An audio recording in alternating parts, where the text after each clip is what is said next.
안녕하세요.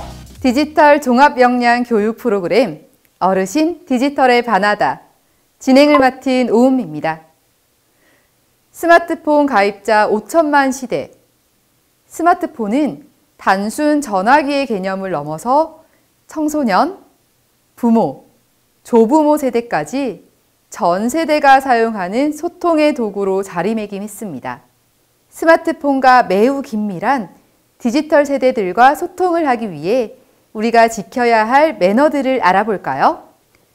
혹시 카톡방이라고 들어보셨나요? 가족끼리 사용하는 모바일 메신저의 단체 대화방입니다. 흔히 많이 사용하고 계시는 카카오톡의 단체 톡방을 이야기하는데 많은 가정에서 이 대화방을 사용하고 있다고 하네요. 가족이 함께 사용하고 있는 단톡방은 성인의 57%가 사용하고 있을 정도로 확산되어 있습니다. 가족 간 소통이 빠르게 이루어져 관계면에서 돈독해진 건 분명하지만 사용자의 22%는 가족 단톡방 사용으로 오해와 불화를 겪은 경험이 있다고 하네요. 얼굴을 보고 대화하는 것이 아니다 보니 사소한 오해를 겪을 수도 있고 가족 단톡방이라 편하게 생각해 서로를 배려하지 못한 부분이 있을 수도 있을 것 같습니다. 그래서 가족 간의 디지털 소통에서도 서로 지켜야 할 매너가 필요합니다.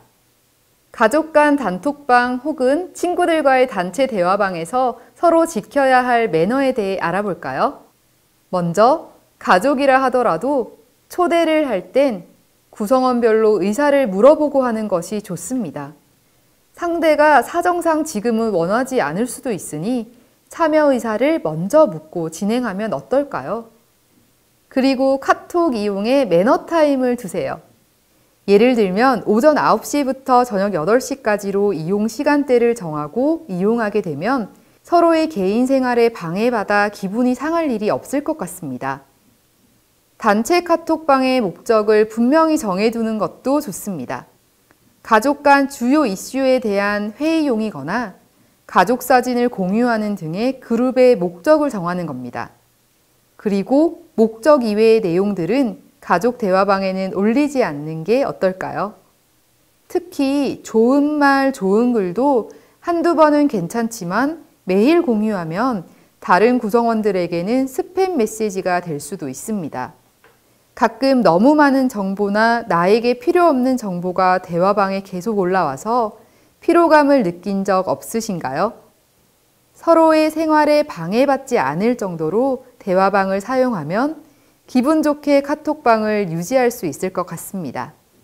그리고 가족 구성원들과 정치적, 종교적 견해가 다른 경우 논쟁의 여지가 충분한 대화 주제는 피하는 게 좋겠죠? 공개적으로 해도 가능한 짧은 칭찬은 가족 단톡방에서 해도 괜찮습니다.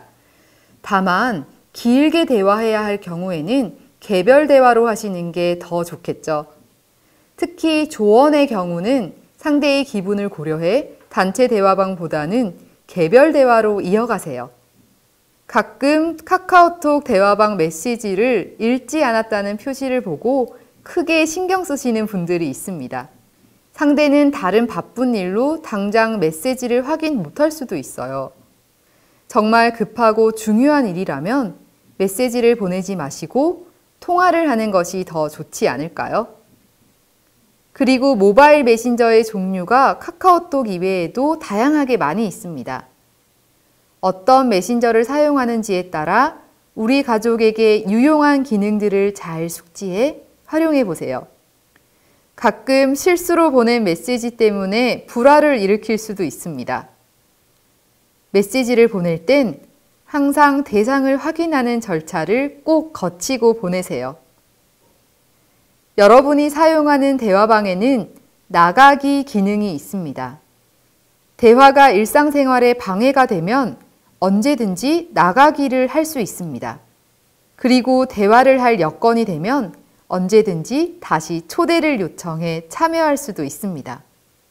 누군가 대화방을 나갔다고 해서 마음 상하지도 마시고 지금 내가 대화방을 나가고 싶은데 나가지 못해 망설이지도 마세요.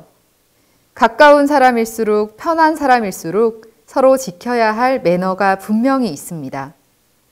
가족 간 대화방에서 앞서 살펴본 10가지 매너를 잘 지켜 즐거운 대화 이어가시길 바랍니다. 하지만 디지털 세상에서의 대화도 좋지만 만나서 직접 눈을 마주하고 서로의 표정을 살펴보며 나누는 대화가 훨씬 좋으니 SNS도 이용하시고 만나서도 대화를 많이 나누세요. 감사합니다.